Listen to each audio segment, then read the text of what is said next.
This time, it's all about switched friends. Are you ready to face the fear?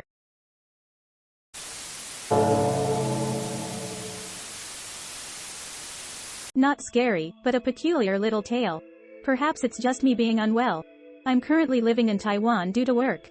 Staying here doesn't cost much, and it's close to Japan, so sometimes friends come to visit me in Taiwan. This is when the story took place.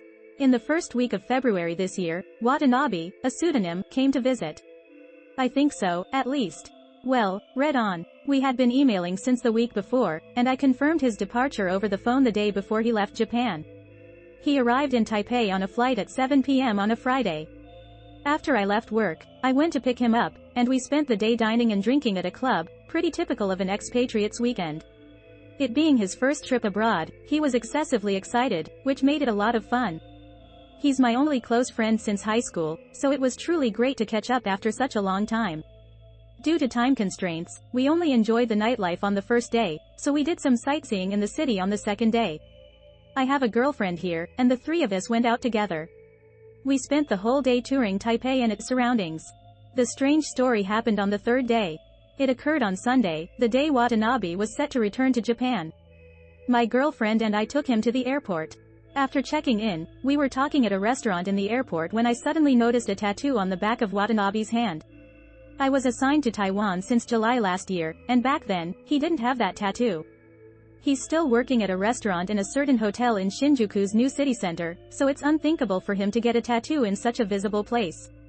By the way, back when I was a student, about 4 years ago, I got hooked on traveling around Asia. I met a friend in India, Fuji, who had tattoos all over his body. Fuji, a pseudonym, had traveled around the world multiple times and was a fun guy full of stories, so we drank together whenever I came back to Japan. I recognized the tattoo on the back of Watanabe's hand. It was identical to Fuji's. I have a habit of noticing people's hand movements when drinking, so I remembered it. When I looked up at Watanabe's face, for some reason, Fuji was sitting in front of me. I was utterly unable to grasp the situation.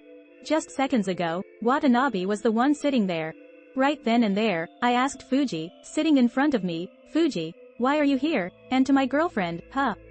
Where's Watanabe?" For a moment, both Fuji and my girlfriend looked at me puzzled, as if to say, "What are you talking about?" My girlfriend insisted she had been hanging out with Fuji since Saturday, and Fuji didn't take me seriously. I felt like I was losing my mind. I had been hanging out with Watanabe since Friday. I remember talking to Watanabe when we were drinking at the club on Friday night and during sightseeing on Saturday. I also remember telling my girlfriend about the times Watanabe and I used to hang out during our high school days. For the time being, I accepted it and bid farewell to Fuji.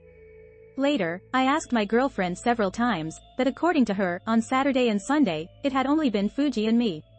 Still curious, I went back to the club we visited on the first day and asked the ladies working there. But all of them remembered Fuji by the tattoo on the back of his hand. Unsatisfied, I had my girlfriend develop the photos we took during our sightseeing trip on Saturday because I was busy with work. And when I looked at the developed photos, Watanabe was in them. Thinking about it from a physical proof standpoint, the person I had been hanging out with was indeed Watanabe. However, according to everyone else, it was all Fuji.